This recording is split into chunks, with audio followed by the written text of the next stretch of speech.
you're not their type. You're just a person that they settle for because their actual type kept treating them like trash in their past, and they needed a safe place to run to. Some of y'all need to hear that. I don't think a lot of people realize that they are simply just the person that their significant other decided to settle for because their past sucked so much. And you can tell this by a person's past. Like, you can look into a person's past, especially when they overshare their past, exactly who their type really is. A person's type doesn't just change overnight. If you got somebody who is always constantly reminiscing about the past, someone who has a past that someone always has a story about, and none of those characters in the past match who you are right now, that person likely just settled for you, and they likely still miss their past. That's why you have people in relationships with individuals who will always go back to the exes and cheat. Every time y'all break up, they run back to that familiar person, back to that type. Some of y'all need to start realizing that you are just the person they settle for. You are not the person that they actually desired to build a future with. Fellas, stop dating out of desperation. When you date out of desperation, you ignore red flags. When you date out of desperation, you put up with shit that you would never put up with if you had the self-esteem that you want to have or that you think you have in here and in here. In this community, in the LGBT community, particularly in the trans male community, much like in the stud community, a lot of dating happens through desperation. A lot of settling happens.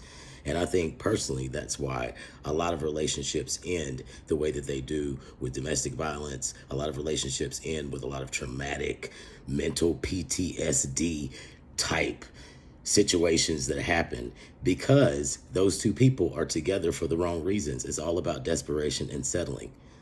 I'm going to tell you how to stop doing that. And I'm also going to highlight why I think people do that. Let's get into desperation dating. When you date for desperation, you settle, and that's the end of it. Most people don't like to admit that, and most people like to say, no, it's because I love her, I love him, I love them. They understand me, they see me, and that's all lies. Because most of the time when you're dating out of desperation, you're dating someone that actually doesn't see you because they're settling for your ass just like you're settling for them. If you look at these relationships, and we all do, from the outside, and we all say, damn, yeah, they settled for each other because someone is not admitting somewhere who they really are or what they really want. And you can see it in those little nuances in those situations that happen between the two people. If you've been in this type of relationship, and I have too, then you know exactly what I'm talking about. Things that you kind of swallow, that you ignore, that you would never accept if you weren't in the situation that you were in with this person where you settled, thinking that this is all you can get. This is the only person that's going to love you. This is the only person that's going to be with you. The only thing is you're not doing the work to make yourself a more desirable partner. You're not doing the work to make yourself actually line up with what you want. Because if you met the woman or the man or the person of your dreams today, would you actually be the person of their dreams? That's the question that you need to ask yourself. And that's the question that most people don't have it in here or down there to ask themselves. You have to ask yourself, am I actually the person who is of someone else's dreams? And the way you know is by your partner. If you settled for him, then no, you're not the person of someone else's dreams. You're dating out of desperation. What does it look like? Quick love. Quick. I mean quick. That over-explaining, over-trying, over-giving, over-complimenting. I want to just trap you in right now. We moving in together tomorrow. Not getting to know each other. Not learning each other's traumas. Not knowing whether or not you have a good relationship with your family. I'm serious. You look good. Anybody would be lucky to have you. And you're such a good person. Like, so date me. What? So date me. I mean, I'm not. You said I'm a good person, so date me. Yeah, but you said anybody would be lucky to have me. So be lucky. Date me. I'm not really looking to date nobody. Date me. Why are you so aggressive? Date me. Why are you yelling? What do you date me? If not, why? Those types of things are out the window. The only thing that's talked about is the here, the now, the surface, and it's all about quick. There is no honeymoon phase. It's an immediate jump into the deep. Not even putting your feet in the water together, sitting beside of each other. Ignoring the red flags. Because people's red flags come out immediately. especially during these types of situations, because usually these people talk to each other 24/7. Another bad red flag, another bad sign. You're not supposed to talk to someone all day long. I had that misconception too, but you know what? When you come from an abusive household, which most of us do, or you come from abusive situations, you think that that type of thing is healthy. You thrive on that type of connection because you've never had that type of connection or love. But you also become a very easy target for a lot of people because you will be the one over-explaining, overdoing, overbuying, ignoring red flags. Why do you think these ladies that got a bucket full of kids, they end up settling in the end? And who do they go to? Us or studs? Why? Because you're an easy target. You just happy to be here. Rather than, before you enter the building, these are the rules of the club. Setting a standard so that they have to either meet it, or I'm not even going to approach because I don't meet it. Or you're not on my radar because you don't meet it. Bare minimum acceptance. You will accept the smallest bit of what you think is love when you are dating out of desperation. I've had conversations with guys and things that they've told me, oh man, you know what she did? She did this and she did that. And I'm like, that's normal. That's what she's supposed to do.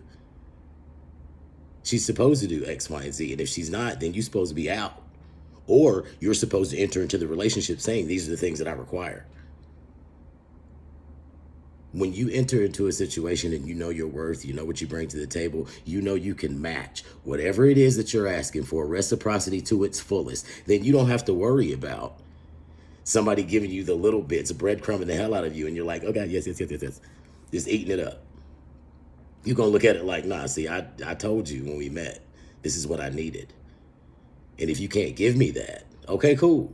I need to go on my way. But you have to have the self-esteem, the standards, the self-love to be able to even say, okay, if you can't meet me where I need to be, I'm going on my way. Most people in this community don't have that. Which leads me to my next one. You end up being with someone who is either your over cheerleader or your defender, which takes away from you over and over again, particularly as a man.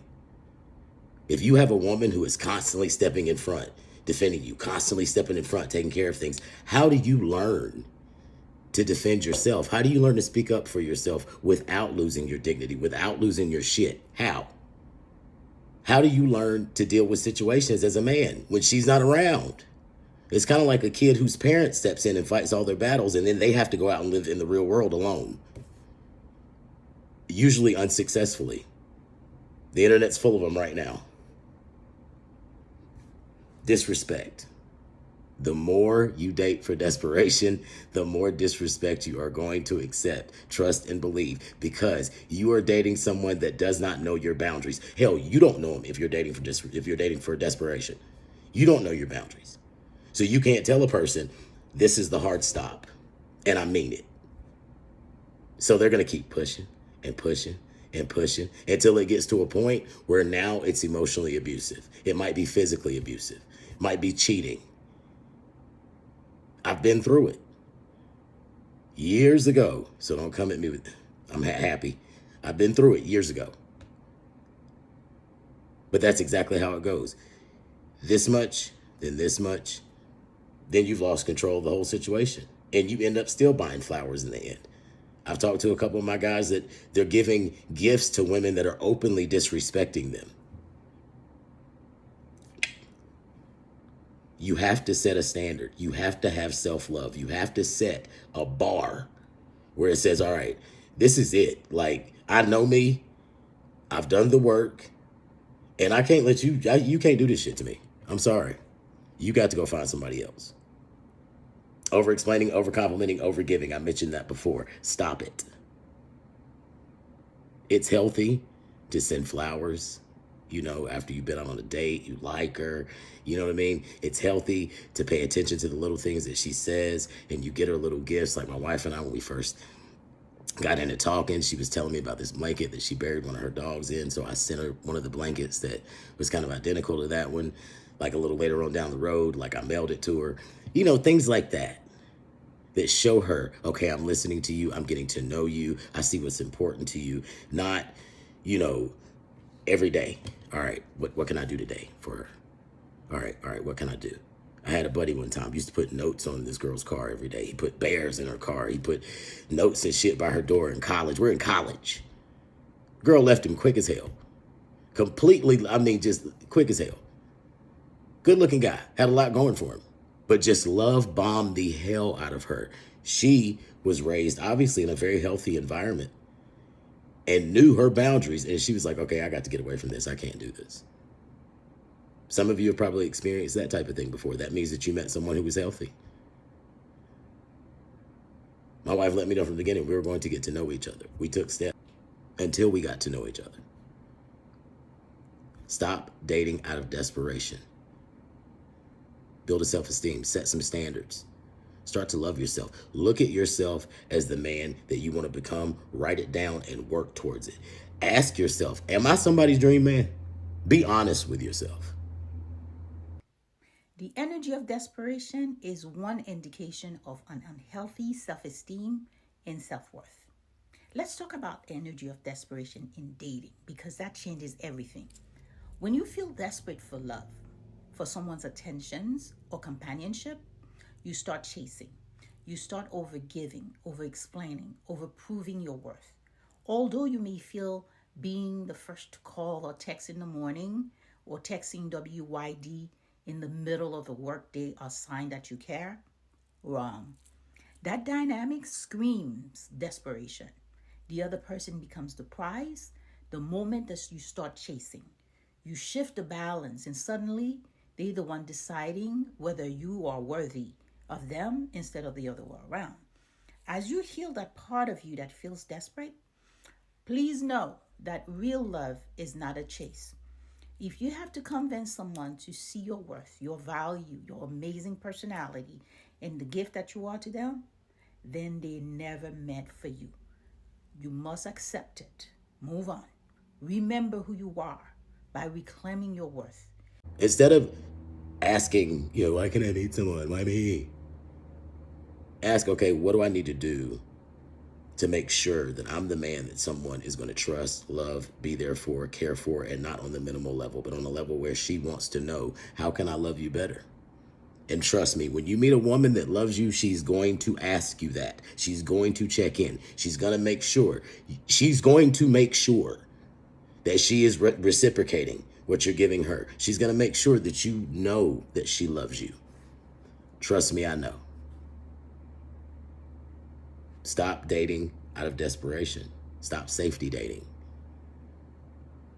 Stop dating someone because it's safe and you might not have to run into certain situations because they're a part of an acronym. Start setting standards. Start working on the inside.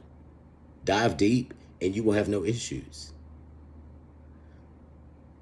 All right, fellas. Until next time, like, share, subscribe.